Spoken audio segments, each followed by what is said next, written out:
So stream చేస్తున్నావా? Stream చేయట్లేదురా, మన net చాలు స్ట్రీమింగ్కి. రికార్డ్ చేస్తున్నా. రికార్డ్ చేసుకున్నాం. సరే, ఓకే. ఇక్కడ ఏమవుతుందంటే మనం అనుకున్నది ఏదో ఒక అప్లికేషన్ అనుకున్నాం. సో ఇది ఒక అప్లికేషన్ కదా. ఈ అప్లికేషన్ ఏమండి నార్మల్గా మనది చెప్పింది బ్లాగింగ్. బ్లాగింగ్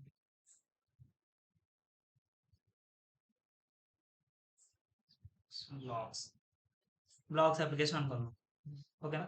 అయితే ఇప్పుడు ఏమవుతుంది, బ్లాగ్స్ అంటే నీకు తెలిసిందండి, నీ ఫోన్లో ఏదో వెబ్సైట్ ఓపెన్ చేస్తే నీకు కనిపించేది ఒకటి, కానీ నువ్వు రిక్వెస్ట్ చేస్తే ఆ కనిపించడానికి డేటా ఎక్కడి నుండో ఇంకోటి పంపిస్తుంది. ఎగ్జాంపుల్, మీ గూగుల్లో ఏదైనా సెర్చ్ చేస్తే డేటా వస్తుంది, అది నీకు విజువల్గా కనిపిస్తుంది. ఓకేనా.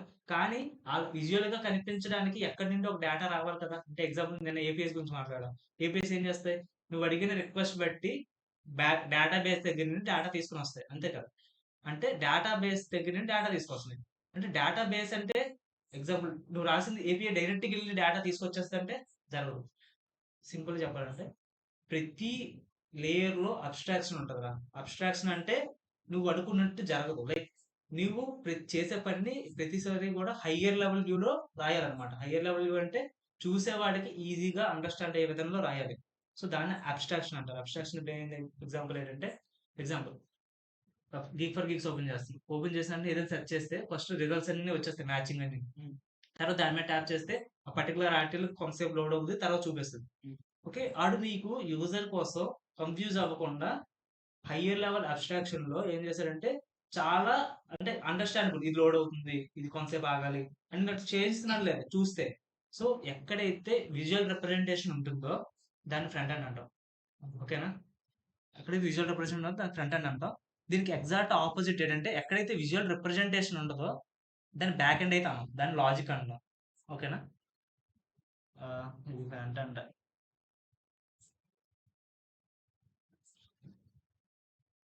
ఇది చిన్నది అయిపోతుంది.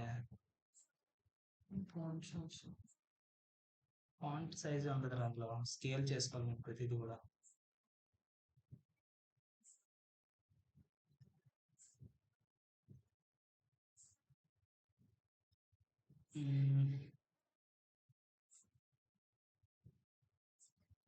అవ్వట్లేదంటే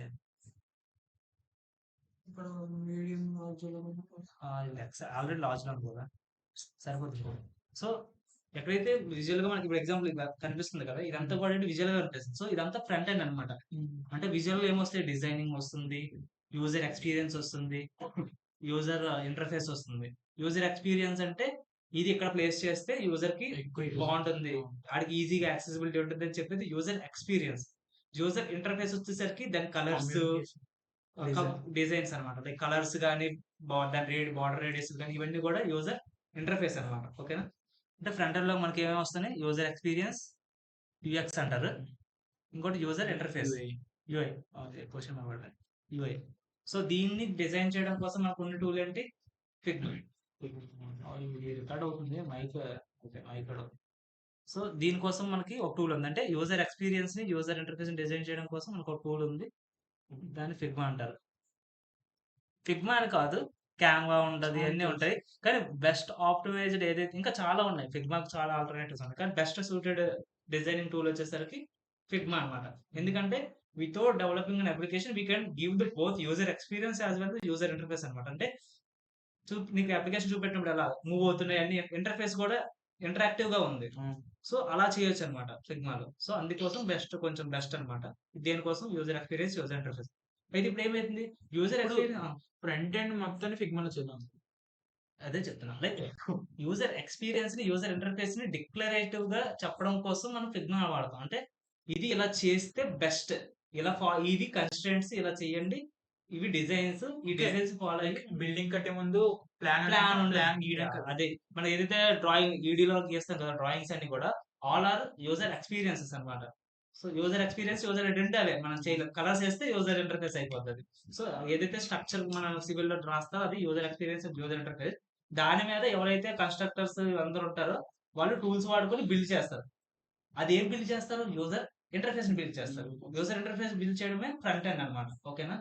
అయితే యూజర్ ఇంటర్ఫేస్ బిల్డ్ చేయడానికి కావాల్సిన టూల్స్ ఏంటి అంటే, యూజర్ ఎక్స్పీరియన్స్, యూజర్ ఇంటర్ఫేస్ బొమ్మల ద్వారా గీస్తారు. ఇప్పుడు దాన్ని బిల్డ్ చేయాలి కదా, ఫిజికల్ గా బిల్డ్ చేయాలి కదా. అంటే దీనికి కూడా కొన్ని లాంగ్వేజెస్ అండ్ ప్రోగ్రామింగ్ టూల్స్ ఉంటాయి. అవి ఏంటి? For example HTML, CSS, Java script.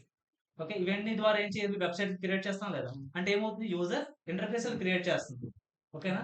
వాటి ద్వారా ఏదో చిన్నది, అది బ్యాక్ ఎండ్ డేటా తేకపోయినా సరే, అంటే ఎక్కడి నుండో డేటా తేకపోయినా సరే, నువ్వు నీ కంప్యూటర్ లో ఏదో కనిపించేటట్లు చేస్తున్నావు ఆ మూడిట్లో వాడుకోవడం అంతే. ఇప్పుడు యూజర్ ఫ్రంట్ ఎండ్ లో అంటే ఏదైతే ఇక్కడ వచ్చిందో వీటిలో మనకి కొన్ని వస్తున్నాయి, కొన్ని టూల్స్ వస్తున్నాయి. ఏంటి? HTML&C, CSS, Java script. ఓకేనా? ఇవే కాదు, చాలా టూల్స్ ఉంటాయి. మేజర్ గా వెబ్ డెవలప్మెంట్ లో, సారీ, యూజర్ ఇంటర్ఫేస్ లో ఇవి వాడతాం. అందులో వెబ్కి వచ్చేసరికి, వెబ్సైట్కి వచ్చేసరికి. కానీ మనం నేర్చుకునేది మొబైల్ అప్లికేషన్ కదా. ఎక్కడైనా సరే కవర్ కాన్సెప్ట్స్ ఒకటే రా, ఫ్రంట్ అండ్ బ్యాక్ అండ్. ఎక్కడ వెబ్ అందులో అయినా సేమే ఉంటాయి. సో ఇక్కడ వచ్చేసరికి ఏంటంటే మనం మొబైల్ అప్లికేషన్ గురించి నేర్చుకుంటున్నాం కాబట్టి, మొబైల్ అప్లికేషన్ లో మనం బోల్డ్ అని ఉంటాయి. నేటివ్ ఉంటుంది. నేటివ్ అంటే ప్యూర్ ఆండ్రాయిడ్ అనమాట. ప్యూర్ ఆండ్రాయిడ్ తో కమ్యూనికేట్ అయ్యి మనం కోడింగ్ రాస్తాం. దాన్ని ఇప్పుడు లేటెస్ట్ గా ఏదైతే ట్రెండింగ్ కాదు, లేటెస్ట్ గా బాగుంది అనిపించేది ఇండస్ట్రీలో ఏంటంటే కాట్లిన్. కాట్లిన్ అంటే జావా ఉండేది, ఇప్పుడు కాట్లిన్ షిఫ్ట్ చేశారన్నమాట. అది మాట్లాడదాం కొంచెం లోపలికి డెప్త్కి వెళ్ళిపోయి. కాట్లిన్ షిఫ్ట్ చేశారు. ఇప్పుడు ఏమైంది? కాట్లిన్ తో పాటు, కాట్లిన్ ఏంటి? ఒక ప్రోగ్రామింగ్ లాంగ్వేజ్. కానీ ఎప్పుడైనా మరి సరే సిలో కానీ C++ లో కానీ మనం ఎప్పుడైనా ఇది రాసామా? యూజర్ ఇంటర్ఫేస్ క్రియేట్ చేసామండి. ఎప్పుడు టెర్మినల్ లో టైప్ చేయడమే కదా, A+B.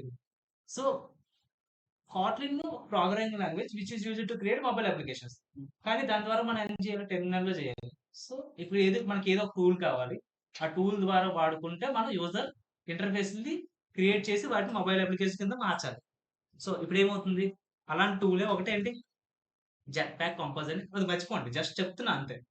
జెట్ ప్యాక్ కంపోజ్ అనే ఒక టూల్ దేంట్లో ఇంప్లిమెంట్ చేశారు? కాట్లిన్ లోనే ఇంప్లిమెంట్ చేశారు. అంటే Kotlin, Java both are same. JVM idea ఉంది అందరికి? JVM, Java virtual machine. Java run అవ్వాలంటే జేవిఎం కావాలి. కాట్లిన్ రన్ అవ్వాలన్నా జేవిఎంఏ కావాలి. అర్థమవుతుందా? Names different, both are compiled with the using JVM. అంటే బోత్ కూడా ఇంటర్నల్లీ కంపైల్ అవడం కోసం జేవిఎం మీద డిపెండ్ అయ్యి ఉంటాయి. జావా సి కంపైలర్ వాడు. యా, జేవిఎం వాడతారు. జావా సి కంపైలర్ ఇంటర్నల్ గా అవన్నీ కూడా ఒక మాడ్యూల్ లాంటిది. సో జేవిఎం వాడతారు. ఓకే, సో ఇప్పుడు కన్ఫ్యూజ్ అవ్వడానికి ఏం లేదు, కాట్లిన్ జావా ఒకటే. సో కాట్లిన్ అనేది new tab in industry. So Kotlin లో రాసిన ఒక పర్టికులర్ టూల్ లైబ్రరీ లాంటిది వాడుకొని ఏంటి, జెట్ ప్యాక్ కంపోజర్ టూల్ వాడుకుంటే ఏమైంది? ఇప్పుడు యూజర్ ఇంటర్ఫేస్ ని క్రియేట్ చేయగలం. ఓకేనా? దీని ద్వారా మనం యూజర్ ఇంటర్ఫేస్ క్రియేట్ అవుతుంది. మనం కొన్ని కొన్ని కొత్త టర్మ్స్ తెలిసే, లైక్ ఆల్రెడీ తెలిసిన టర్మ్సే, JVM, Kotlin and Jetpack Compose. Kotlin అనేది ఆప్ కింద వస్తుంది, ఉప్స్ కింద వస్తుందా? ఊప్స్. ఎప్పుడు కూడా డెవలప్మెంట్ లో ఉన్న లాంగ్వేజెస్ అన్ని కూడా ఊప్స్ అవుతాయి maths. Not all languages. Example కూడా చెప్పేస్తా ఇప్పుడు. గో లాంగ్వేజ్, గో లాంగ్వేజ్ పేరే go. So it's like procedure oriented language అనమాట. పక్కా సి పాయింటర్స్ కూడా ఉంటాయి. సో అది బ్యాక్ ఎండ్ లో వాడతారు. సో అది ప్రొసీజర్ ఓరియంటెడ్, ఇక్కడ బ్యాక్ ఎండ్ లో వాడుతున్నాం కదా. సో నో కంపేర్ చేయకూడదు, అంటే మనకు పక్కా అని చెప్పకూడదు. సో మోస్ట్ ప్రిఫర్ చేస్తారు ఎక్కడైనా డెవలప్మెంట్ లో వచ్చేసరికి ఇప్పుడు కూడా ప్రిఫర్ చేసేది ఏంటి? ఊప్సే ప్రిఫర్ చేస్తారు మ్యాక్సిమం. ఓకేనా? సో ఇది మన కొత్త టర్మ్స్. దీని ద్వారా ఏంటంటే యూజర్ ఇంటర్ఫేస్ లో తయారు చేస్తారు అనమాట. కానీ మనం నేర్చుకున్న టూల్ ఏంటి? ఫ్లటర్. సో మనం నేర్చుకున్నది ఫ్లటర్ కదా. ఇది కూడా దేనికి వాడతారు? ఫ్రంట్ ఎండ్ కోసమే వాడతారు. యూజర్ ఇంటర్ఫేస్ క్రియేట్ చేయడం కోసం వాడతారు. యూజర్ ఇంటర్ఫేస్ UI UX అనేసరికి ఫిగ్మెంట్ లో చేస్తాం. దాన్ని డెవలప్ అంటే ఫిజికల్ గా ఇంప్లిమెంట్. ఫిజికల్ గా అంటే నీ మొబైల్లో కనిపించేట్లు, వేరే వాడికి అర్థమయ్యేట్టు కనిపించేటట్టు చేయడం కోసం కొన్ని టూల్స్ వాడతాం. అందులో ఒక tool Flutter is frame work which is used to create the front end applications. అంటే యూజర్ ఇంటర్ఫేస్ యాప్ క్రియేట్ చేయమంటే ఓన్లీ ఫ్రంట్ ఎండ్ చేసి సరిపోతుందా? బ్యాక్ ఎండ్ కూడా చేయాలి. అందుకే మనం చెప్పేది ఫ్రంట్ ఎండ్ బ్యాక్ ఎండ్ కలిపి కవర్ చేస్తున్నాం అని చెప్తున్నాం. సో ఎప్పుడైనా ఒక అప్లికేషన్ చేయమంటే నువ్వు ఫ్రంట్ ఎండ్ చేసి ఇచ్చేస్తే అప్పుడు నీకు వేసేస్తాడు, ర్యాంప్ వేసేస్తాడు. ఓకేనా? అప్లికేషన్ అన్న ఇదేనా నేర్చుకున్నాను. సో ఇప్పుడు కూడా కంప్లీట్ గా ఉండాలి. సో ఇప్పుడు కూడా ఏంటంటే కొన్ని కాన్సెప్ట్స్ తెలిసిన తర్వాత మనం డెప్త్ గా వెళ్తే ఒక అర్థం ఉంటుంది. సో అందుకే ముందు కాన్సెప్ట్ చేస్తున్నాం, అంటే ఫెమిలియారిటీ చేస్తున్నాం. సో ఇప్పుడు ఏమవుతుందంటే ఫ్లటర్ గురించి తెలిసింది కదా. సో ఫ్లటర్ ఫ్రంట్ ఎండ్ కోసం వాడుతున్నాం. మీరు వెబ్లోకి వచ్చిన తర్వాత అవి నేర్చుకోండి. సో ఫ్లటర్ కాబట్టి ఫ్లటర్. సో ఫ్లటర్ ఏమవుతుందంటే ఇప్పుడు కూడా దీంట్లో both front and back end కలిపి చేయలేం. సో దాన్ని అచీవ్ చేయడం కోసమే, front and back end achieve చేయడం కోసమే మనకి ఏం చేశారంటే డాట్ ప్రోగ్రామింగ్ లాంగ్వేజ్ కదా. ఫ్లటర్ దేంట్లో ఇంప్లిమెంట్ అయింది, డాట్లో ఇంప్లిమెంట్ అయింది. డాట్లో కూడా బ్యాక్ ఎండ్ ని రాయగలిగే వీలు తెచ్చారనమాట. కొన్ని టూల్స్ మళ్ళీ ఎలాగైతే ఫ్లటర్ ఫ్రంట్ ఎండ్ కోసం తయారు చేశారో, డాట్ ఫ్రాగ్, దాని పేరు ఫ్రాగ్ అంటే రఫ్, డాట్ ఫ్రాగ్ ఒకటి తయారు చేశారు. దాని ద్వారా మనం బ్యాక్ ఎండ్ తయారు చేయొచ్చు. సో వదిలేండి, అది ఇప్పుడు ఎవరు వాడట్లేదు. Flutter front end. సో ఇందులో without writing back end we can do applications అనమాట. బ్యాక్ ఎండ్ లేకుండా కూడా అప్లికేషన్ డెవలప్ చేయొచ్చు. దేని ద్వారా అంటే fire base. Fire base is the product of the Google which will provide entire back end services. మొత్తం back end లో ఎన్ని టూల్స్, ఎన్ని సర్వీసెస్ కావాలో ప్రతి సర్వీస్ ని కూడా అది ప్రొవైడ్ చేస్తుంది. ఇన్ఫాక్ట్ ఈవెన్ ఇఫ్ యూ అంటే ఇన్ఫాక్ట్ ఏమంటే సింపుల్ గా ఈవెన్ మనం మన own back end design, back end system develop చేసినా సరే కొన్ని సర్వీసెస్ ఉంటాయి అనమాట. ఎగ్జాంపుల్ నోటిఫికేషన్స్ పంపించడం, ఓకేనా, మెసేజెస్, ఇవన్నిటిలో కూడా మనం ఇంటర్నల్ గా ఫైర్ బేస్ మీద డిపెండ్ అవ్వాలి. మళ్ళీ అంటే నువ్వు బ్యాక్ ఎండ్ రాసినా సరే ఈ పర్టికులర్ సర్వీసెస్ ని ప్రొవైడ్ చేయాలంటే, నోటిఫికేషన్ యూజర్స్ పంపించడం, ఇటువంటి సర్వీస్ ప్రొవైడ్ చేయాలంటే నీ బ్యాక్ ఎండ్ లో మళ్ళీ ఫైర్ బేస్ ని ఇంటిగ్రేట్ చేయాలి. సో అటువంటి ఒక టెక్నాలజీ అనమాట ఫైర్ బేస్ అని. ఫైర్ బేస్ ఒకటి నేర్చుకున్నా సరే నువ్వు ఎంటైర్ అప్లికేషన్ డెవలప్ చేయగలవు. కానీ బెటర్ ఏంటంటే ఇప్పుడు కూడా బ్యాక్ ఎండ్ సెపరేట్ గా నేర్చుకొని నువ్వు వదిలే, తర్వాత నేర్చుకొని దాని కాన్సెప్ట్స్ ఇవి ఇలా చేస్తారని తెలిసిన తర్వాత దాన్ని వదిలే. ఓకేనా, ఎప్పుడైనా అవసరమైతే మళ్ళీ చూస్తే నీకు అర్థమైపోతుంది. సో ఇప్పుడు కూడా అలా అలా వెళ్తే బెటర్. సో ఇప్పుడు ఏమర్థమైంది, ఇంకో కొత్త టైం తెలిసింది ఫైర్ బేస్. ఇందులో పెట్టుకుందాం, ఎందుకంటే Flutter fire base like bro codes అనమాట. ఇది front end, fire base use చేసుకుని ఫ్రంట్ ఎండ్ చేయొచ్చా? Fire base is like pure back end. ఓకేనా, ఎగ్జాంపుల్ ఫుల్ ఒక అప్లికేషన్ కంప్లీట్ చేయాలంటే ఈ రెండు టెక్నాలజీస్ ని వాడేసుకోవచ్చు అన్నమాట. కాంబినేషన్ పెట్టేసుకుంటే నీకు ఈజీ అయిపోద్ది. ఇంకా ఒక అప్లికేషన్ డెవలప్ చేసేటప్పుడు ఈ రెండు టెక్నాలజీస్ కలిపేసావు అనుకో, ఏంటి ఫ్లటర్ ని ఫైర్ బేస్ ని కలిపేసి వాడేసావంటే ఒక అప్లికేషన్ ఎంటైర్ ప్రొడక్షన్ లెవెల్, అంటే it can be published on Play Store లో పెట్టేయచ్చు. ఇంకా అప్లికేషన్, అలాంటి అప్లికేషన్ డెవలప్ చేయొచ్చు. ఇన్ఫాక్ట్ అథెంటికేషన్స్ అంటే login Google with sign with Google, sign with Facebook, email login, OTP login, ఇవన్నీ కూడా ఫైర్ బేస్ లోనే చేస్తాం మనం. ఎందుకంటే చాలా ఈజీ ఇలాంటి సర్వీసెస్ ని, అంటే లాగిన్ సిస్టమ్స్ ని డెవలప్ చేయడం ఫైర్ బేస్ వాడుకొని చాలా ఈజీ అనమాట. ఈవెన్ ఇఫ్ మనం స్టార్టింగ్ లో మనం లాగిన్ అప్లికేషన్ కి అథెంటికేషన్ పెట్టాం, ఒకవేళ తర్వాత పెట్టాలన్నా సరే మనం ఫైర్ బేస్ నే మళ్ళీ వాడతాం. ఓకే, సో అంటే ఫైర్ బేస్ వరకు కూడా కవర్ చేసేస్తాం.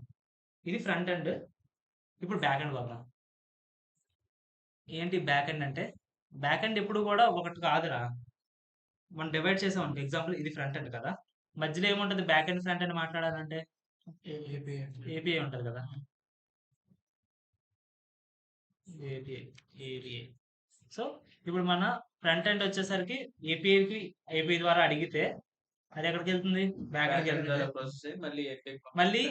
మళ్ళీ ఏదైతే నువ్వు అడిగిందాన్ని మళ్ళీ రిప్లై ఇవ్వాలి కదా, రిప్లై ఇవ్వడం కోసం మళ్ళీ రిటర్న్ వచ్చేస్తుంది డేటా. ఇది ప్రాసెస్. కానీ ఇదేంటి, higher level abstraction, higher level వ్యూలో ఇది జరుగుద్ది అనుకుంటాం.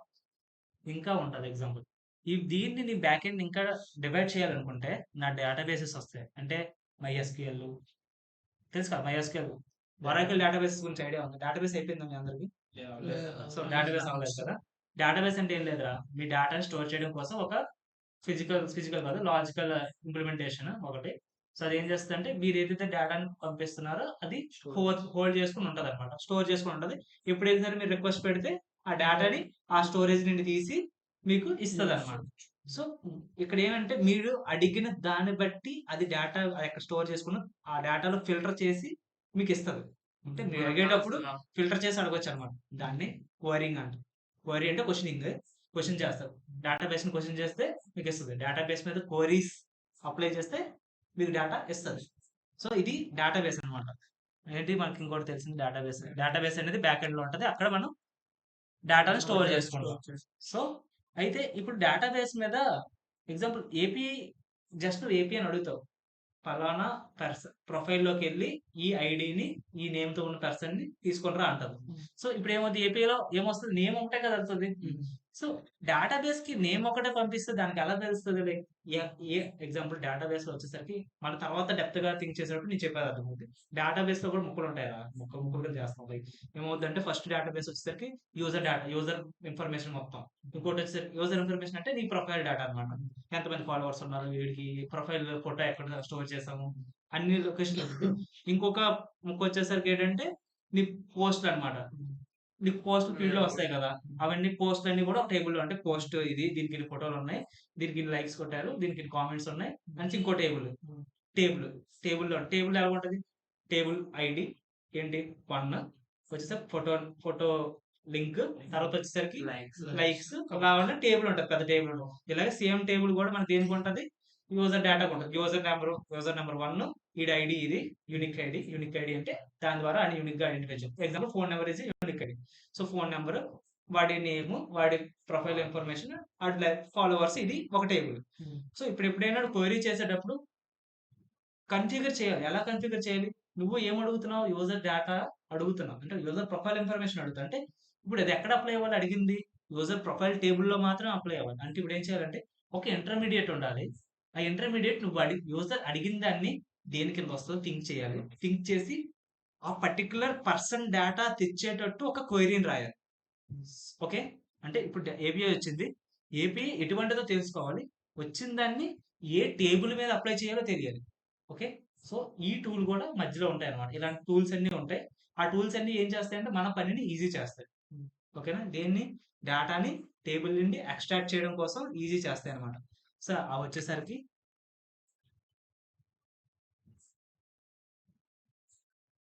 కొందరు ఓఆర్ఎమ్స్ అంటారు.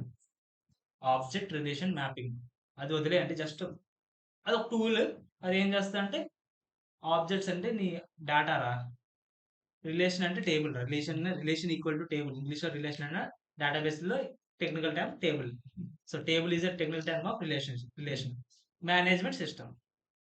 టేబుల్‌ని మేనేజ్ చేస్తదంట. ఏం మేనేజ్ చేస్తది? డేటా ఎయడం, యాడ్ చేయడం, రిమూవ్ చేయడం, డిలీట్ చేయడం, ఎడిట్ చేయడం. ఇవన్నిటిని మేనేజ్ చేస్తది. అలాగే టేబుల్ తయారు చేయడం, కొత్త టేబుల్ ఏదైనా డేటా యాడ్ చేయడం, టేబుల్‌ని మేనేజ్ చేయడం, ఫాస్ట్‌గా టేబుల్ నుండి డేటా తేవడం, ఇవన్నీ కూడా అది చూసుకుంటాం. ఓకే. ఇందులో టూల్స్ మాట్లాడదాం. జస్ట్ తెలుసుకోండి. ఇప్పుడు తర్వాత ఏమైంది? ఇది తెలిసింది. అయితే ఈ డేటాబేస్ ఓఆర్ఎం రన్ అవ్వాలంటే ఆ 2 వేరు వేరు టెక్నాలజీస్.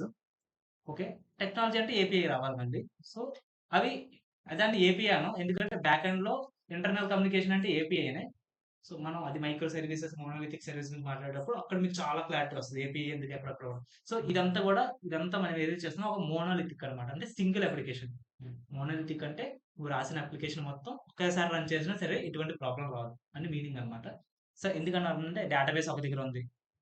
ఇది కూడా ఓఆర్ఎమ్స్ కూడా ఒక దగ్గర ఉన్నాయి. అంటే డేటాబేస్ మేనేజ్ చేసేది కూడా ఒక దగ్గర ఉన్నాయి. అది కూడా దాన్ని రన్ ఇప్పుడు ఎగ్జాంపుల్ దేనికోసం రాస్తున్నాం అప్లికేషన్ అంటే బ్లాగ్స్ కోసం రాదు. బ్లాగ్స్‌లో ఏం ఫీచర్స్ ఉంటాయిరా? బ్లాగ్స్ అప్‌లోడ్ చేయడం, బ్లాగ్స్‌ని చూడడం, బ్లాగ్స్‌ని మహా అయితే డిలీట్ చేయడం. అంతేగాని ఇంకేమైనా ఉంటాయా? అందులో ఎటువంటి డిఫరెంట్ సర్వీసెస్ ఉన్నాయి. లైక్ ఈ-కామర్స్‌లో ఏముంటాయి? ఈ-కామర్స్ వదిలే ఈ-కామర్స్ తీసుకో. ఈ-కామర్స్‌లో అంటే ప్రొడక్ట్స్ యాడ్ చేయాలి. డెలివరీస్ మేనేజ్ చేయాలి.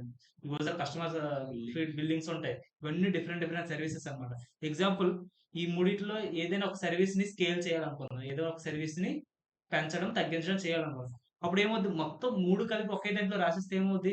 3 కలిపి అప్డేట్ చేయాలి. 3 కలిపి డిలీట్ చేయాలి. అనవసరం కదా! సో, అదే మోనోలిథిక్ అంటే divide every service as much as possible and maintain it. అంటే ఎవ్రీ సర్వీస్‌ని కూడా డివైడ్ చెయ్యు. ఇంటర్ కమ్యూనికేషన్ ఏర్పరచు. అంటే మూడిట్ల మధ్య కమ్యూనికేషన్ పెట్టు. అప్ ఎందుకు 3 ఒకటే అప్లికేషన్ కానీ 3 విధాలుగా మేనేజ్ చేస్తున్నాం. ఎందుకంటే అది ఏదైనా చేంజ్ వస్తే ఒక లింక్‌లోనే చేస్తున్నాం. సో, అప్పుడేమవుద్ది ఒకవేళ మీరు చేంజ్ చేయడం వల్ల ఒక సర్వీస్ ఫెయిల్ అయిపోయినా సరే ఇంకో సర్వీస్ యూజర్‌కి అవైలబుల్ గానే ఉంటది ఎప్పుడు కూడా. అది మెయిన్ మోనోలిథిక్స్ అన్నమాట. సో, కొంచెం ఐడియా వచ్చి ఉంటది. సో, ఇప్పుడు మనం చేసింది అంత పెద్ద అప్లికేషన్ కాదు. చిన్నదే. సో, అంత డెప్త్ అవసరం లేదు. సో, ఇప్పుడు మనకి ఇప్పుడేమైంది?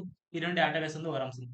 డేటాబేస్ ఎప్పుడు కూడా అయితే ఎస్‌క్యూఎల్, నో ఎస్‌క్యూఎల్. ఎస్‌క్యూఎల్ అంటే టేబుల్స్. నో ఎస్‌క్యూఎల్ అంటే టేబుల్స్ లేవు. డైరెక్ట్‌గా సేవ్ చేసేయడమే డేటాని. అంటే టర్బో ఫార్మాట్‌లో. అయితే ఇది నార్మల్ కదా! అయితే ఇప్పుడు ఈ రెండిటిని రన్ చేయడానికి కూడా మనకు ఒక ప్లాట్‌ఫార్మ్ కావాలన్నమాట. అంటే ఫ్రంట్ ఎండ్‌ని రన్ చేయడం కోసం ఫ్లటర్ ఉంది. అది మొబైల్ అప్లికేషన్ కింద కన్వర్ట్ అయిపోయి ఓపెన్ అయిపోతుంది. మరి బ్యాక్ ఎండ్ ఎక్కడ రన్ అవుద్ది? ఎలా రన్ అవుద్ది? అంటే బ్యాక్ ఎండ్ కూడా కోడే. బ్యాక్ ఎండ్ కూడా కంపైల్ చేయాలి కదా మరి రన్ అవ్వాలంటే. సో, దానికోసం ఏంటంటే బ్యాక్ ఎండ్ కోడ్‌ని మనం ఇప్పుడు ఏదైతే టెక్నాలజీ రాస్తున్నామో, సో, టెక్నాలజీ నేర్చుకుంటున్నామో దాన్ని నోడ్ జేఎస్ అంటారు. ఓకే. నోడ్ జేఎస్ అంటే Java script run time engine. అంటే ఎగ్జాంపుల్ ఏంటంటే జావా స్క్రిప్ట్ ఎక్కడ రన్ అవుద్ది నార్మల్‌గా? జావా స్క్రిప్ట్‌కి కంపైలర్ ఉందని ఎప్పుడైనా విన్నారా? ఎగ్జాంపుల్ సి++ కంపైలర్ అంటారు. జావా కంపైలర్ అంటారు. జావా స్క్రిప్ట్‌కి ఒక్కసారి కూడా కంపైలర్ ఉన్నట్టు ఎప్పుడు వినలేదు. రాస్తే బ్రౌజర్‌లో ఓపెన్ అవుద్దంటారు. బ్రౌజర్‌లో కదా! అంటే బ్రౌజర్ కంపైలరా? బ్రౌజర్ అంటే బ్రౌజింగ్ కదా వాడతాం కదా! సో, ఏమైతుందంటే జావా స్క్రిప్ట్ అనేది ఒక లైక్ హై లెవెల్ ప్రోగ్రామింగ్ లాంగ్వేజే.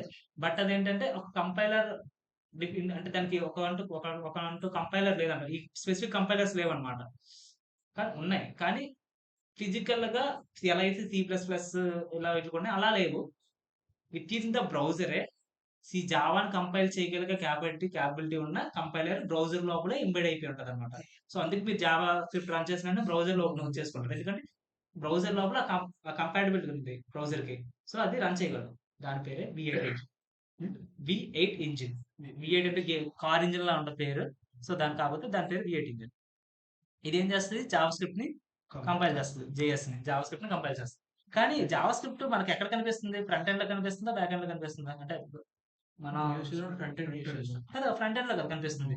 కానీ ఒక డెవలపర్ ఆడి పేరు నాకు సరిగ్గా గుర్తులేదు. సో, ఆడేం చేసాడంటే ఎందుకు జావా స్క్రిప్ట్‌ని ఫ్రంట్ ఎండ్‌లోనే వాడాలి, బ్యాక్ ఎండ్‌లో వాడకూడదని థింక్ చేసి నోడ్ జేఎస్ అని దానికొక పేరు పెట్టి ఏదైతే బ్రౌజర్ లోపల ఒక గే ఏదైతే ఇంజిన్ ఉందో, ఏదైతే కంపైలర్ ఉందో దాన్ని బయటికి తీసుకొచ్చి జావా స్క్రిప్ట్‌ని బయట వాడుకునేట్లు చేశారు. అంటే ఇప్పుడు జావా స్క్రిప్ట్ రన్ చేయాలంటే వితౌట్ బ్రౌజర్స్ కూడా రన్ చేయొచ్చు.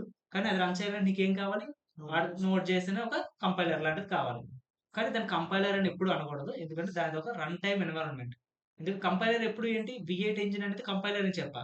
కానీ వీడేం చేసాడు బ్రౌజర్ లోపల నుండి ఆ V8 ఇంజిన్ తీసుకొచ్చి బయట పెట్టేసి ఇప్పుడు దాన్ని మోడిఫై చేశారు. ఎలా మోడిఫై చేశాడంటే నువ్వు రాసిన జావాస్క్రిప్ట్ కోడ్‌ని బయట పనిచేసేటట్లు మోడిఫై చేశారు. అప్పుడు దాన్నేమనాలి? నువ్వు జావా స్క్రిప్ట్‌ని బయట వచ్చేటట్లు బయట వాడుకునేటట్లు మార్చాడు కాబట్టి దాన్ని రన్ టైమ్ ఇంజిన్ అంటారు. ఎందుకంటే నీ జావా కోడ్‌ని రన్ చేయగలిగే క్యాపబిలిటీ దానికిస్తుంది. కంపైలర్ అనకూడదు. రన్ టైమ్ ఇంజిన్ అంటారు. దాంట్లో మళ్ళీ నోడ్ జేఎస్‌లో ఏదైతే ఇంటర్నల్‌గా జావా స్క్రిప్ట్‌ని కంపైల్ చేస్తుందో అదేంటి మళ్ళీ V8 ఇంజిన్. ఇక్కడ కంపైలర్ ఏంటి? V8 engine. కానీ నోడ్ జేఎస్ అనేది ఒక రన్ టైమ్ ఎన్విరాన్మెంట్. అదేం చేస్తుంది? జావా స్క్రిప్ట్‌ని కొంచెం మార్పులు చేర్పులు చేసి V8 ఇంజిన్‌లో కూడా కొన్ని మార్పులు చేర్పులు చేసి బయట ఒక కంపైలర్ లాగా యాక్ట్ చేసేటట్టు చేస్తుంది. అంటే సింపుల్‌గా ఒక ఇంటర్ఫేస్ అన్నమాట. ఒక టైప్ ఆఫ్ ఏపీఐ లాగా. ఏంటి నోడ్ జేఎస్ అనేది. సో, ఇప్పుడు నోడ్ జేఎస్ అనేది మనం బ్యాక్ ఎండ్‌లో వాడతాం. అందులో ఏం రాస్తాం? జావా స్క్రిప్ట్ రాస్తాం. అదేంటి ఒక కంపైలర్ లాగా వర్క్ అయ్యి కోడ్ మొత్తం కంపైల్ చేసి మనకి ఏపీఐ కింద వర్క్ అవుతుంది. అంటే ఏపీఐని అర్థం చేసుకునేటట్టు వర్క్ అవుతుంది. సో, బట్ ఏమవుతుందంటే ఇక్కడ జేఎస్, నోడ్ జేఎస్ మాట్లాడాం కదా! నోడ్ జేఎస్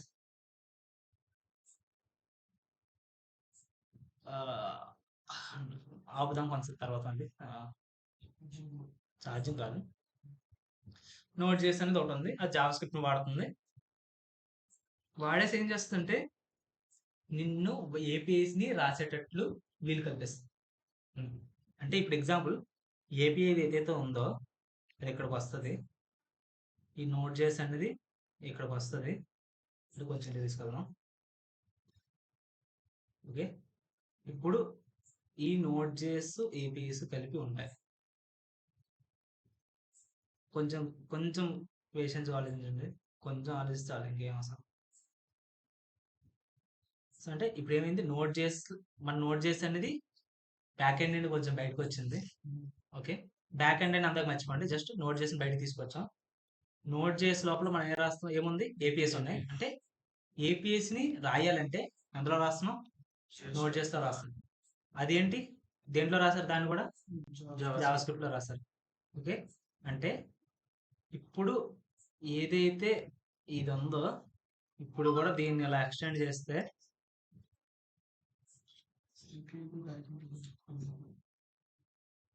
ఏపీఐ కూడా నువ్వు బ్యాక్ ఎండ్‌లో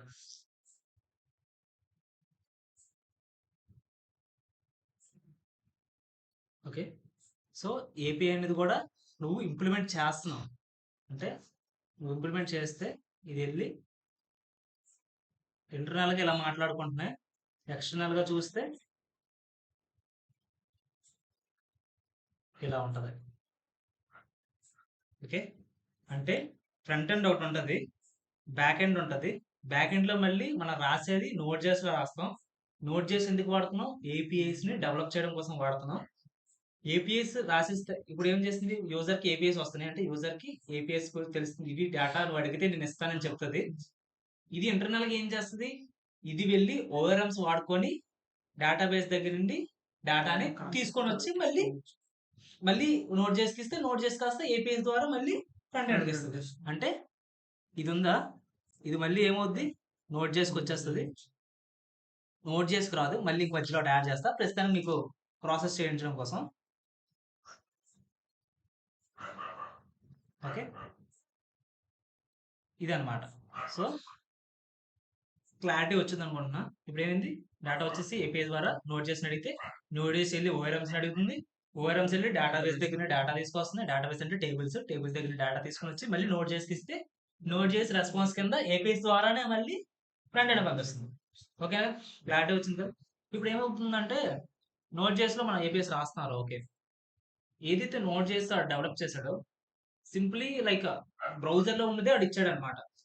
ఇప్పుడు ఏదైతే ఒక లార్జ్ స్కేల్ లో ఒక యాప్ తయారు చేయాలంటే ఏం చెప్పండి, మళ్ళీ ఫస్ట్ రూలే డోంట్ రీఇన్వెంట్ ద వీల్ అనేసి. సో ఆల్రెడీ ఎవడైతే కొందరు కమ్యూనిటీలో ఏం చేశారంటే ఏపీఎస్ కోసం హయ్యర్ ఎఫిషియెంట్ గా ఒక ప్యాకేజ్ క్రియేట్ చేశారు అనమాట. అదేంటి, దేనికోసం, నోట్ చేసి ఇన్స్టాల్ చేసుకోవాలి. సో నువ్వు ఆ ప్యాకేజ్ ఇన్స్టాల్ చేస్తే నువ్వు ఏపీఎస్ ని చాలా ఫాస్ట్ గా రాయొచ్చు. ఓకేనా, ఏపీఎస్ ని ఫాస్ట్ గా రాయొచ్చు అనమాట. ఓకేనా, అదేంటంటే దాని పేరు వచ్చేసరికి ఎక్స్ప్రెస్. ఆప్తా కొంచెం తర్వాత మాట్లాడడం. ఎక్స్ప్రెస్ అయితే ఇదేంటి ఒక ప్యాకేజ్, దేంట్లో లైక్ పైథాన్ ప్యాకేజ్ లాగా నోట్ జేస్కి ఒక ప్యాకేజ్ ఇది. యా, అంతే. ఇదేం చేస్తుంది, నోట్ జేస్ మీద డిపెండ్ అయి ఉంటుంది ఎక్స్ప్రెస్ అనేది. ఇప్పుడు ఏం పోతాయి, ఈ లింకులు అనేవి పోతాయి. ఇంకా లింక్స్ ఇలా వచ్చేస్తాయి. సో ఇదేంటిది మళ్ళీ ఇప్పుడు ఏపీఐ అనేది కూడా ఎక్స్ప్రెస్ కింద వెళ్ళిపోద్ది. అంటే ఎక్స్ప్రెస్ అనేది దేని కొడుతుంది, ఏపీఐ కోసం కదా. ఎక్స్ప్రెస్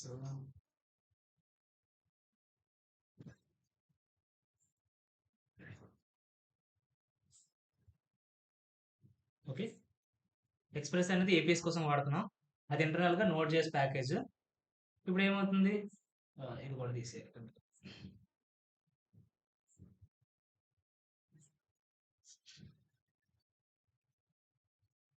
ఇది వెళ్ళి ఇంటర్నల్ గా దాని మీద రన్ అవుతుంటది. నోట్ చేస్తే ఒక రన్ టైం అంటే అందులో ఒక ప్యాకేజ్ ఎక్స్ప్రెస్ అదేంటి దేనికోసం ఏపీఎస్ క్రియేట్ చేయడం వాడతాం.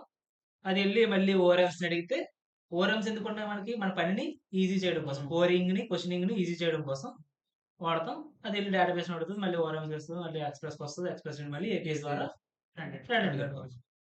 ఓకే. ఇది యాక్చువల్ అప్లికేషన్ వర్క్ అయ్యే ప్రాసెస్ ఇది.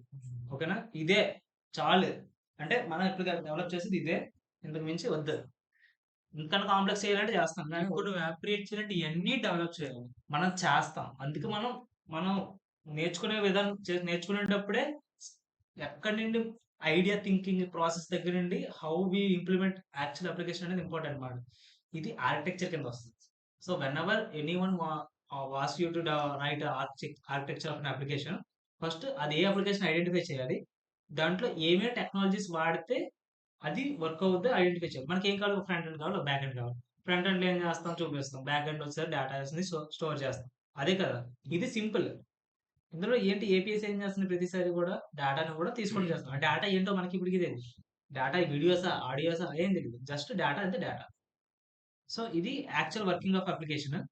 సో ఇప్పుడు మనం ఏం చేయాలి, బ్యాక్ ఎండ్ రాయాలి, ఫ్రంట్ ఎండ్ రాయాలి. ఓకేనా, ఇది దేని కాదు, బ్లాగ్స్ సంబంధించింది. ఓకేనా, ఇది ఏ మర్చిపోయి ఏ డౌట్స్ ఉంటే అడగండి. సో ఏదైనా ఏ అర్థం కాకపోయినా అడగండి. ఒకసారి చూడండి, పేరు గుర్తు రాకపోయినా, పేరు అది ఎందుకు వాడని గుర్తు రాకపోయినా, పేరు గుర్తుండదు, నెక్స్ట్ కూడా గుర్తుండదు, ఎందుకంటే ప్రాక్టీస్ చేసిన గుర్తుంటాయి నేమింగ్స్ అన్ని. ఓకే, ప్రాసెస్ ఇలా వెళ్తుంది, ఓకే, ఎందుకు ఇలా వెళ్ళకూడదని అడిగినా సరే నేను చెప్తా. సో ఒక మెసేజ్ చేస్తాను, ORMs full form object relation mapping. అదే ఛార్జింగ్ లేదు, ఛార్జింగ్ పెడతాం చూడండి.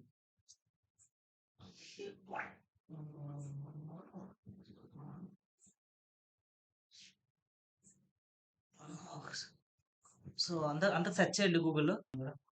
మామూలుగా ఈ అంటే అక్కడ నోట్ జేఎస్ యూజ్ చేసుకొని నోట్ జేఎస్ ద్వారా ఎక్స్ప్రెస్ కి కమ్యూనికేషన్ వెళ్తున్నాను కదా, అక్కడ నోట్ జేఎస్ ఏపీఐ క్రియేట్ చేయడానికి రాస్తున్నాను. Node JS is an platform we use express package is one of the అర్థం package to create the APIs. అంటే నోట్ జేఎస్ లోని ఎక్స్ప్రెస్ అనేది ఉంటది, దాన్ని యూజ్ చేసి ఏపీఐ క్రియేట్ చేస్తాం.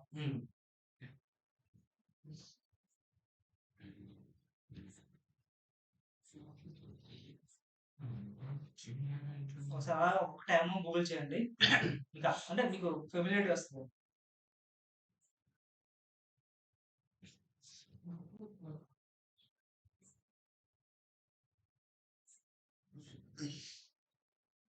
ప్రతి టైం ఒకసారి, ఎందుకంటే లైక్ మీ క్వశ్చన్స్ మీరు చేసేటప్పుడు నేను చెప్పింది అర్థమవుతుంది నాకు అర్థమవుతుంది. సో మీ క్వశ్చన్స్ అడిగితే ఓఆర్ఎంఎస్ అంటే ఆర్గనైజేషనల్ రెడీనెస్ ఓఆర్ఎంస్ ఓఆర్ఎంస్ ఓఆర్ఎంస్ అంటే like object relational mapping. Object relational software.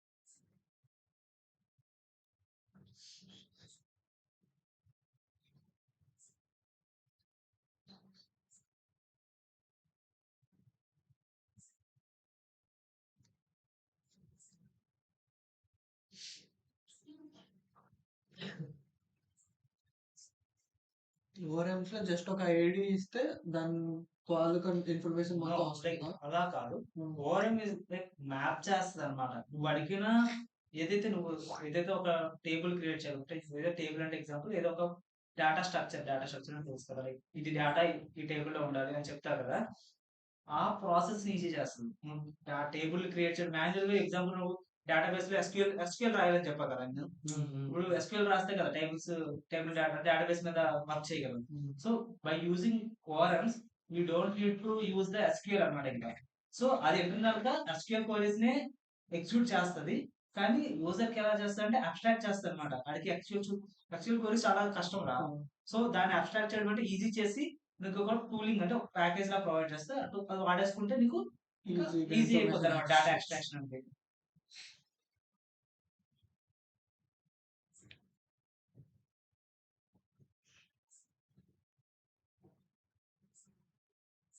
Ergonomics అంటే ఎర్గనామిక్స్ అంటే ఇక్కడ వచ్చిన నార్మల్ దీని గురించి చదువుతున్నాను. ఓఆర్ఎంఎస్ వర్కింగ్ లో it is used to remove the need for boilerplate coding and avoiding the use of awkward techniques that might break the idioms and Babu economics and explain చేయి ఏంటి అనేది. మొత్తం రా చదివికెళ్ళిపోతే అడుగుతుంటుంది.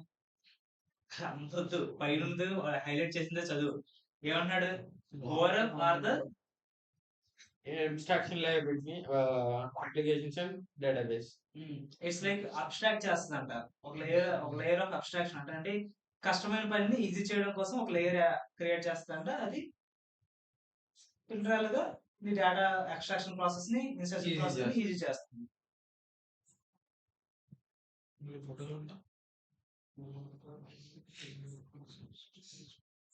డేటా ఉంది, ఇక్కడ స్టోరేజ్ డేటా, అన్నిటికి మధ్య రిలేషన్, లాజిక్ అలాగే రిలేషన్ ఉంటుంది.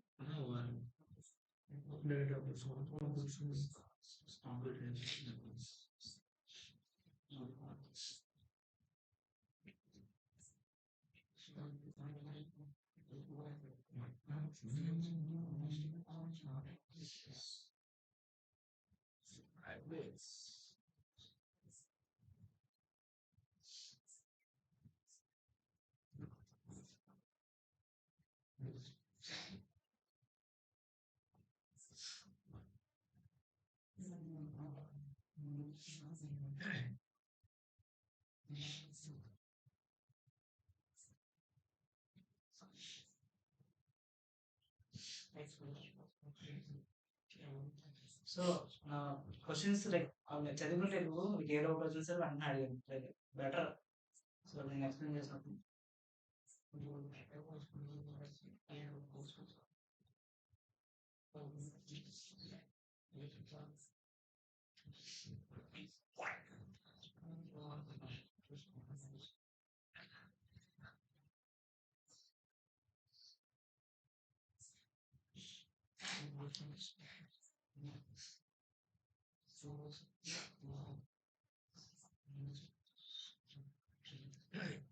ఫైర్ బేస్ అనేది బ్యాక్ ఎండ్ యూస్ చేస్తుంది, back end riding like full page చెప్తా చూడు, it's like back and as a service అనమాట. అంటే నువ్వు బ్యాక్ అండ్ సర్వీస్ ప్రొవైడ్ చేస్తుంది ఇన్ఫాక్ట్.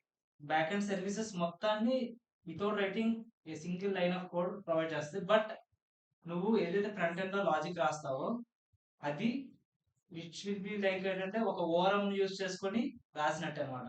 ఏదైతే బ్యాక్ ఎండ్ లో ఓరమ్స్ వాడుతున్నాం కదా, దేనికోసం మాత్రం మనం డేటా ఎక్స్ట్రాక్షన్ కోసం ప్రాసెస్ ఈజీ చేయడం కోసం. సేమ్ ఓరం టైప్ లోనే నువ్వేం చేస్తావంటే ఫ్లటర్ లో కోడ్ రాస్తావు. ఓరం ఏం చేస్తుంది, డేటాబేస్ తో కమ్యూనికేట్ చేస్తుంది. సేమ్ నువ్వు రాసిన ఏదైతే ఫైర్ బేస్ అనే ఒక ప్యాకేజ్ ఉంటుంది, అది ఏం చేస్తుంది అంటే ఓరం లాంటి కోడ్ ప్రొవైడ్ చేస్తుంది. దాన్ని రాస్తే ఇంటర్నల్ కి వెళ్ళి మళ్ళీ డేటాబేస్ మీదే అప్లై అవుతుంది అనమాట. సో ఇట్స్ లైక్ ఎలాగంటే హైయెస్ట్ లెవెల్ ఆఫ్ అబ్స్ట్రాక్షన్. ఇంకా ఏపీఎస్ లో ఏం లేదు, డైరెక్ట్ గా డేటా అడుగు వెంటనే వచ్చింది. అంటే డైరెక్ట్ ఓఆర్ఎం వాడేసి డేటా అంటే ఇప్పుడు నోట్ చేసి ఎన్ని అవసరం లేదు, జస్ట్ ఫ్లటర్ ఫైర్ బేస్ ఉంటే అయిపోతుంది అనమాట. ఓకే, అది అది సేమ్ లైక్ అందుకే దాన్ని back and as a service అన్నది. బ్యాక్ ఎండ్ లో ఎన్ని సర్వీసెస్ అవసరం వన్ అప్లికేషన్ డెవలప్ చేయడానికి, అన్ని సర్వీసెస్ కూడా దాంట్లో దొరుకుతాయి మీకు. బిఏఎస్ఎస్ అంటాం, సిఏఎస్ఎస్ ఉంటుంది. Okay, software as a service, BaaS back end as a service, ఇంకా చాలా ఉంటాయి అవన్నీ. సో ఇది ఒక కాన్సెప్ట్. తర్వాత అది డేటాబేసెస్ కాన్సెప్ట్. అది ఇన్ఫాక్ట్ అసలు ఈ మధ్య ఒక ట్రెండ్ అవుతుంది, అది అది ఓకే, అది చెప్తాం.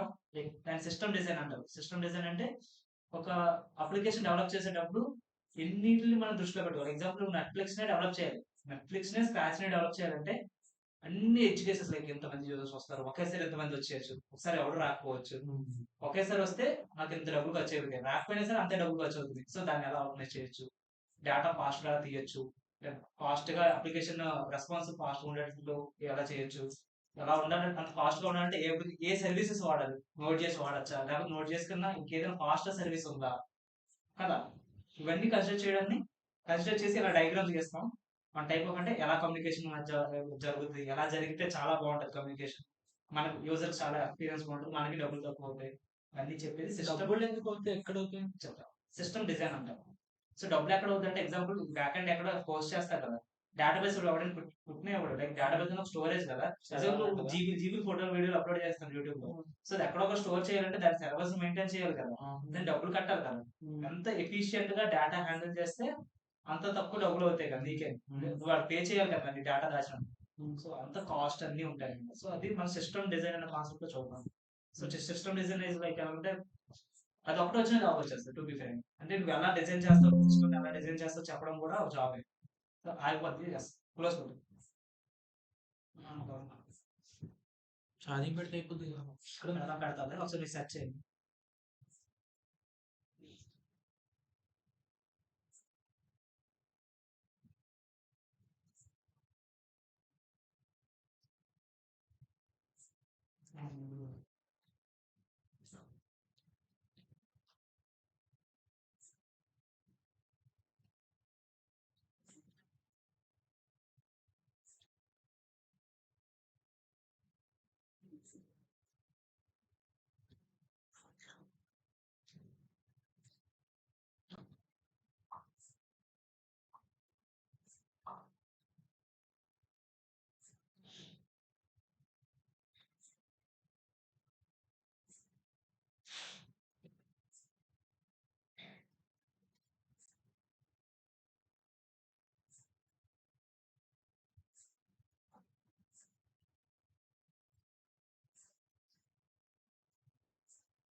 చాలు, లైక్ ఎక్కువ రీసెర్చ్ చేయకంటే బుర్రలు తినేస్తే ఇనఫ్ అనమాట.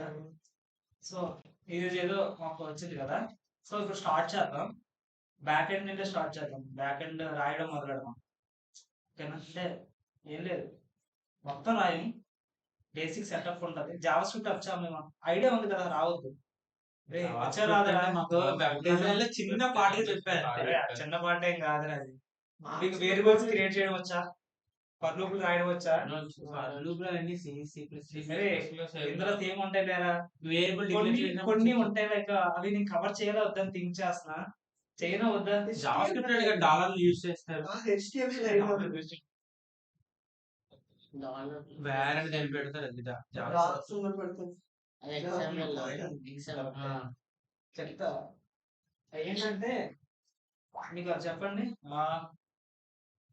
బ్యాకెండ్ కంప్లీట్ చేసుకుంటూ వెళ్దామా, లేకపోతే ఈ అప్లికేషన్స్ వైపు ఎలా చూసుకుంటూ వెళ్దామా?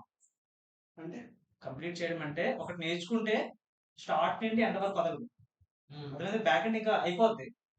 అంటే ఇప్పుడు ఎగ్జాంపుల్ ఏదో టూల్ వచ్చింది అనుకో, జావా స్క్రిప్ట్ వచ్చింది, అది మీకు రాదు, అది నేర్పిస్తా అలా అనమాట. మన ఫ్లటర్ ఒక యాప్ డిజైన్ చేస్తున్నా ఆ ప్రాసెస్ ఏమొస్తున్నా ప్రతిదీ నేర్చుకుంటే వెళ్తాం. స్టార్ట్ చేసామంటే అంత వదలం అనమాట. కాకపోతే ఏంటంటే కొంచెం ఫాస్ట్ చేస్తాను నేను యూట్యూబ్ లో ట్యూటోరియల్స్ లాగా నేను ఇంకా మనకి ఏం అవసరం అవుతే అప్పుడు అది అవసరమైనప్పుడు దాన్ని నేర్పించేసి అక్కడ ఆపేస్తాం. ఎగ్జాంపుల్ ఫర్ లూప్స్ మీకు తెలియదు కదా, ఫర్ లూప్స్ రాయాల్సి వస్తే అక్కడ రాసి చూపెడతా, ఎందుకు రాస్తున్నావు చెప్తా, ఇంకా వాడతాం. అవసరమైనప్పుడు ఏది వాడతామో దాన్నే వాడతాం, అనవసరంగా నేర్చుకోం. సో దీనివల్ల కొంచెం కాస్ట్ అవుతాం. సో అదనమాట.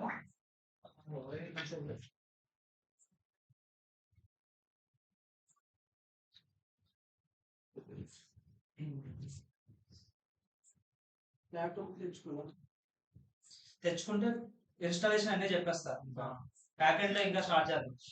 బ్యాక్ ఎండ్ ఫ్రంట్ ఎండ్ వెళ్దాం. ఫ్లటర్ స్టార్ట్ చేసాం కానీ నాకైతే నచ్చదు, లైక్ రాకన్నా వేస్ట్ కదా.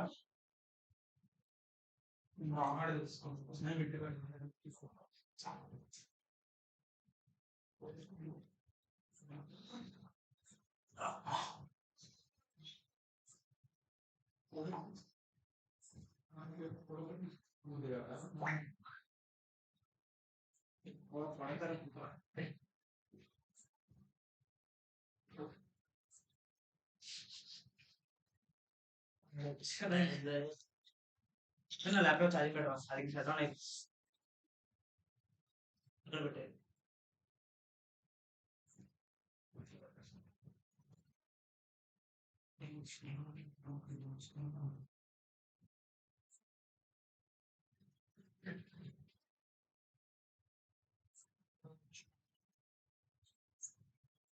ఇదే ఛార్జింగ్ కట్టుందా?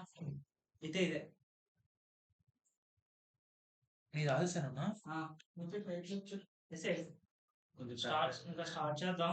ఒక ప్రోగ్రెస్ ఉంటుంది. విండో పెడతారా ల్యాప్టాప్? అరే నువ్వు రావన్నాడు తెలుసు. చూస్తే మీకు చూద్దాం ఏం జరిగింది, అలా జరిగింది. చేస్తే ల్యాప్టాప్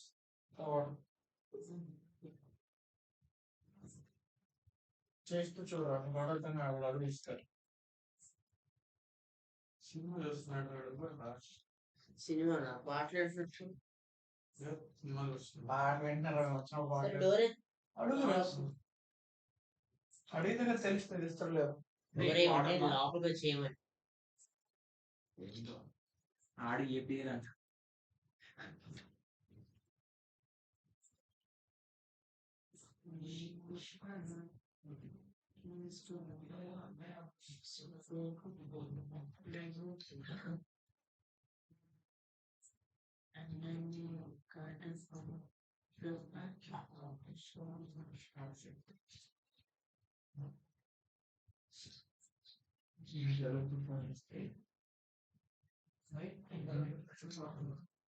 మొత్తం డెవలప్ చేయమా, బేసిక్ సెటప్ టూల్స్ గురించి మాట్లాడదాము, ఫాస్ట్ గా ఉంటుంది.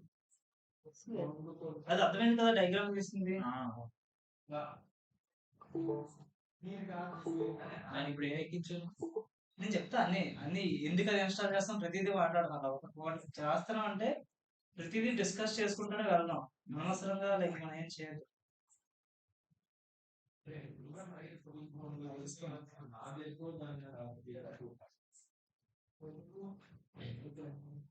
రోజుకి 4 వేసిన కన్నా తెలుగు రాకుండా ఉండాలిరా, అదిరా శ్రద్ధ అంటే. గొంతునప్పుడు రాదు నాకు రాదు, గొంతునాడు పెట్టినట్టు చేస్తాం అందరూ మంచం కనెక్ట్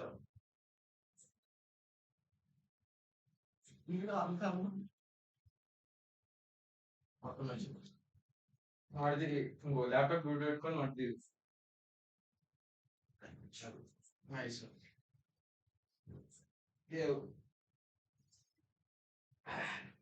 ఏదో కూర్చుంటే ఫ్లాట్ వస్తుంది అక్కడ కూర్చుంటే ఫ్లాట్ వస్తుంది అన్ని పక్కన కూర్చుంటే అన్ని చెప్తున్నప్పుడు చూస్తుంటా కదా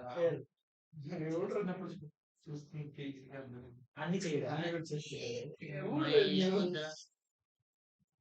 అందరికి ఇక్కడ కూర్చున్నాను రా యారా కూర్చోకూడదారా కూసేపు కూసేపు కూసేపు అని అంటారు రా బాబు ఎవడి కూసేపు ఎవరు కూసేపు అంటారు ఓకే సరేనా సరే కాసేపు మనం బ్యాక్ ఎండ్ స్టార్ట్ చేస్తాం కదా సో బ్యాక్ ఎండ్ లో మనకి ఇప్పుడు ఏం మాట్లాడుకున్నాం అంటే మొత్తం అప్లికేషన్ బ్యాక్ ఎండ్ లో ఎంత ఉందో ఉంది మొత్తం రెండింటి మీద డిపెండ్ అయి ఉంటుంది కదా ఒకటి వచ్చేసరికి నోట్ జేఎస్ దాంట్లోపలే మనం ఎక్స్ప్రెస్ అని దాన్ని ఇన్స్టాల్ చేసుకొని ఏపీఎస్ క్రియేట్ చేస్తాం ఇంకోటి వచ్చేసరికి సెపరేట్ గా డేటాబేస్ డేటాబేస్ అనేది మన నోట్ జేఎస్ లో రాదు అనమాట డేటాబేస్ కూడా ఎప్పుడు సెపరేట్ గా ఉంటుంది అది వేరేగా రన్ అవుతుంటది అంటే డేటా మనం ఎలాగైతే ఫ్రీగా ఇస్తాడు మనం ఫ్రీగా వాడదాం సో ఓకేనా ఫ్రీగా ఉంటుంది డబ్బులు కూడా ఉండదురా మనం చిన్నగా మొదలెడుతున్నాం లెర్నింగ్ ప్రాసెస్ కాబట్టి ఫ్రీగా వాడుకుంటే బెటర్ సో ఇప్పుడు ఏమవుతుందంటే నోట్ చేస్తూ మనం రన్ చేయాలి ఫ్రంట్ ఎండ్ మనం రన్ చేయాలి బ్యాక్ ఎండ్ మనం రన్ చేయొచ్చు లేకపోతే ఆల్రెడీ రన్నింగ్ లో ఉన్నదాన్ని వాడుకోవచ్చు అంటే ఒక సర్వీస్ ఫ్రీ చేస్తాడు దాన్ని మనం వాడేసుకోవచ్చు అనమాట సో ఇది 3 స్టెప్స్ మనం చేయాలి అంటే ఒక అప్లికేషన్ డెవలప్ చేయడానికి ఫ్రంట్ ఎండ్ రాస్తాం బ్యాక్ ఎండ్ కోసం నోట్ చేస్తూ కోడ్ రాస్తాం నెక్స్ట్ వచ్చేసరికి మన డేటాబేస్ ని రన్ చేస్తాం సో ఫ్రంట్ ఎండ్ లేదు కదా వదిలేయండి బ్యాక్ ఎండ్ రాయాలి డేటాబేస్ ని రన్ చేయాలి మరి రన్ చేసిన దాన్ని నోట్ చేస్తూ కమ్యూనికేట్ అవ్వాలా కమ్యూనికేట్ అవ్వాలంటే రెండింటి లింక్ చేయాలి కదా సో అంటే మన బ్యాక్ ఎండ్ లో నోట్ చేసి లో మనకు డేటాబేస్ ని రన్ చేసిన తర్వాత